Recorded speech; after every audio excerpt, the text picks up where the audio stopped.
Afghanistan.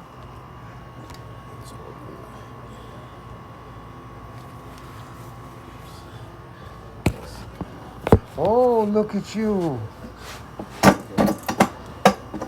Okay, we ready to go? You give me a high sign. I will.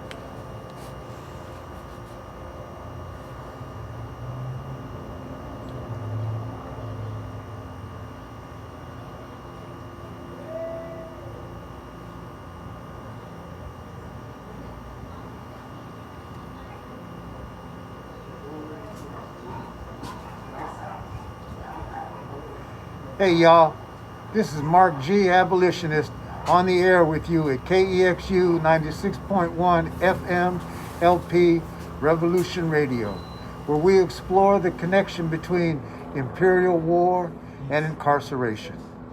I don't limit myself to being a prison abolitionist because there are more structures and institutions that I seek to abolish than just incarceration. For example, white supremacy and racism, two different things. Male supremacy and patriarchy, two different things. Class supremacy and wage oppression, two different things. And imperial war. Yes, imperial war is an institution of the American empire. Let me be perfectly clear. The United States military is an institution of the empire, as we all know. However, it serves the institution of imperial war. The United States' need for imperial conquest shapes and defines the U.S. military. The European need, desire, and lust for conquest of Indian lands made the development of a military necessary. All who opposed were imprisoned or killed. The first reservations were in fact prisons. I'm going to talk a little bit about Vietnam. Y'all make sure you also hear Afghanistan, Iraq, Palestine, and any and every inner city in America. He was a 9 or 10-year-old boy begging for food on the side of the road like hundreds of others. I was riding shotgun in a truck. I was the one with the gun. The driver crushed his skull with a can of sea rations. A drive-by canning made me an accomplice to murder. It scarred me in my soul deeply. I felt the need to rise and protest that war, say no to it. I felt the need to rise and say no to white supremacy. And in so doing, I came up against the state's apparatus of repression, the police. I was arrested. I was incarcerated for my political activities opposing the war in Vietnam, opposing white supremacy, opposing the class supremacist structure of our society. Therein lies some of the connection between imperial war and incarceration. We will, in future shows, go into greater detail in that relationship. Right now, I want to continue a little bit in our discussion about class supremacy and wage oppression, and the ways that wage oppression maintains class supremacist structure. Now, this is facilitated and accomplished through not allowing people to earn enough through their labor to be able to improve their material conditions. People are maintained in places where it's just enough for them to keep struggling, to keep going, to reproduce more workers for low-wage jobs. Currently, in Oakland, there's a strike at the Oakland International Airport, a strike among low-wage restaurant workers. And it's interesting in the relationships. There are items on the menus: a bowl of soup for $13, sandwiches for $16 to $18, salads in the neighborhoods of $15, $20. These are the realities. The people working in these various concessions at the airport, at the high end, are making $15 an hour. They're not able to buy a lunch, work a whole hour, and cannot buy a sandwich. Work an entire hour, and maybe you can get a bowl of soup and a drink, but maybe not a drink, because drinks are quite expensive also. This is one of the ways that wage oppression functions. The people are not paid enough money to have a standard of living that enables them to pay for their housing, for their food, for their clothing, basic necessities. People struggle to earn enough money to cover these very basics.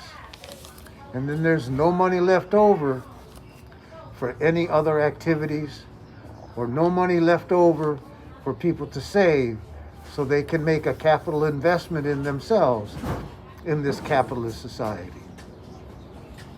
Last week I talked some about Walmart and the fact that many people working in Walmart are on food stamps and welfare because they do not earn enough money working full-time in order to support themselves and maintain themselves and their families with housing, shelter, clothing, protection, and security, and food.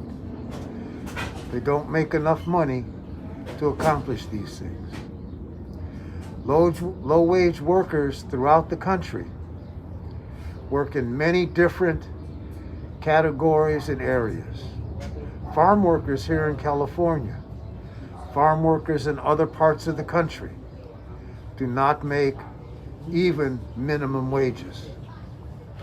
And many are subject to wage theft, where they work and their employer refuses to pay them, and they have no recourse. That's why the employers don't pay them, why the employers steal their wages. These things are common, and they go on throughout our capitalist system of employment here in the United States. And it's through these oppressive actions that people are maintained in the bottom of the class structure. And it's upon these people that the rest of the workforce builds itself. In addition,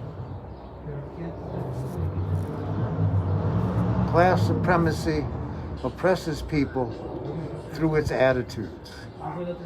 When people strike, as they are now at the Oakland International Airport,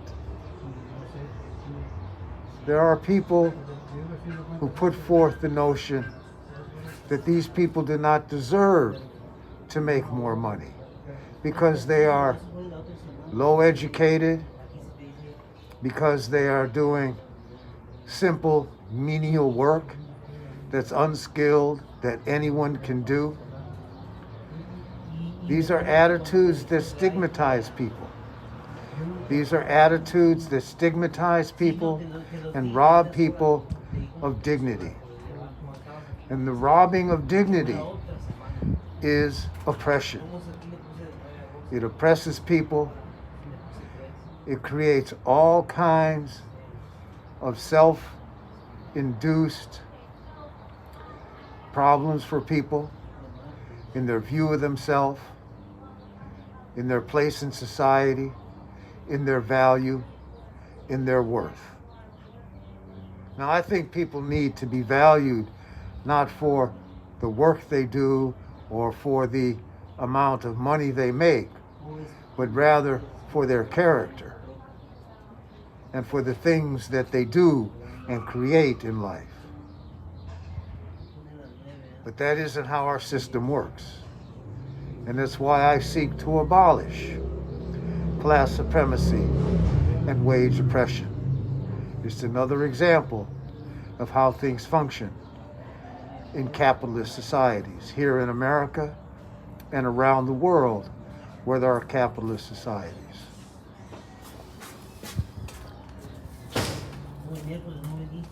I want to talk a little bit about Palestine.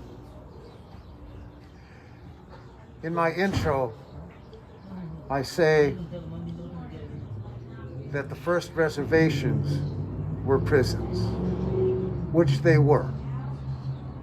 The people forced through force of arms to live in specific geographic locations and were not allowed to leave those areas under threat and penalty of death. That's a prison. Today, in Palestine, what some people refer to as Israel, but is the country of Palestine. In Palestine, in the Gaza Strip, which is part of Palestine,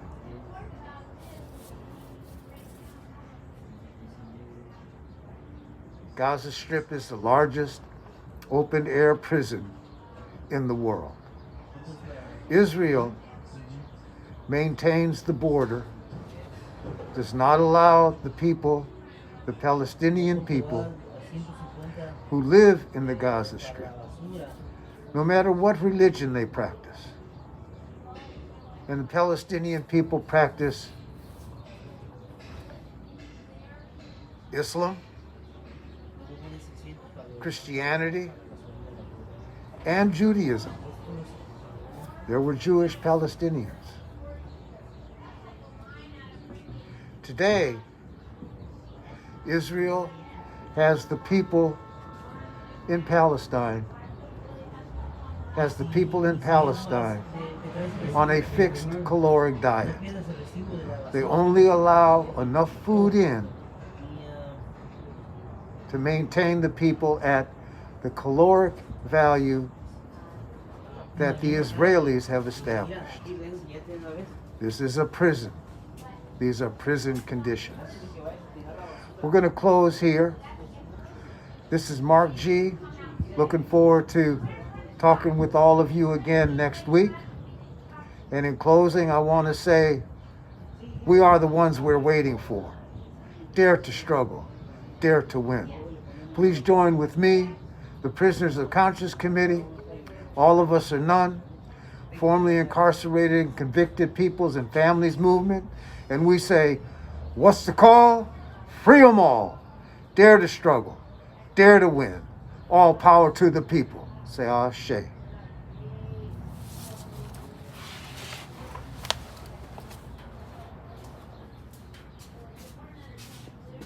Les. What's going on there? You know, I'm hanging, doing the stuff I do. We had a barbecue.